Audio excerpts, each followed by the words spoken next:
we will see a free flow of oil through the Straits of Hormuz.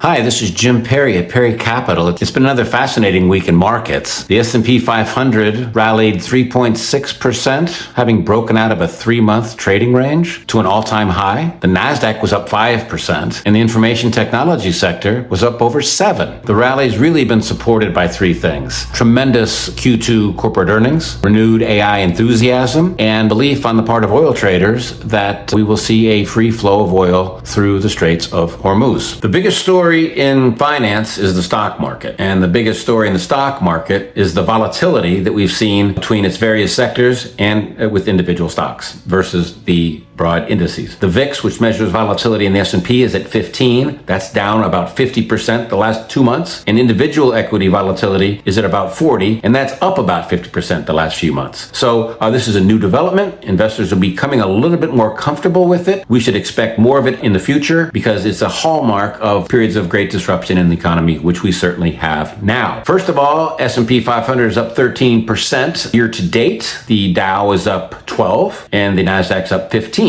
Much of that performance occurred last week. It was the best weekly performance in the stock market since April. The Nasdaq was up over 5%. The S&P was up 3.6%, and the Dow was up 3%. The S&P and the Dow have made all-time new highs. Nasdaq's catching up quickly. What's the story? The story is that outstanding corporate earnings are overshadowing the concerns investors had about the CapEx build-out and how to finance it. So far in this earnings season, 444 of the S&P 500 companies have reported. 86% of them beat their earnings estimates. Top-line revenues at the S&P 500 are up 14%. Unblended profitability is rising at 50%. If you take out some of those extraordinary items, it's still at 30%, and profit margins are rising at 16.1%, which is an all-time high. That tells you corporate America has pricing power. And this pricing power and revenue growth rate and earnings growth rate is broadening out. FactSet says that the earnings growth rate of the S&P 500 will result in the 7th consecutive double-digit earnings growth rate quarter in a row. It is led by energy, which is up 147%. Communication services are up 117%. Consumer discretionary is up 97%. And the tech sector, broadly speaking, is up 70%. These are enormously good numbers, and we will expect that to continue and to drive the equity rally to higher highs in the quarters ahead into year end. To achieve superior performance in a equity portfolio in a very disorderly world, investors really need to focus on future revenues of some of these companies that are reporting. And they're all reporting very, very healthy growth rates in the quarters ahead. The reason for that: money's cheap, financial system is liquid, and money flows are coming into this country. And there's a lot of cash around that needs investment. Demand actually is outstripping supply, not only in the stock market, but in the bond market as well. Google, for example, came out with a bond issue last week, a $25 billion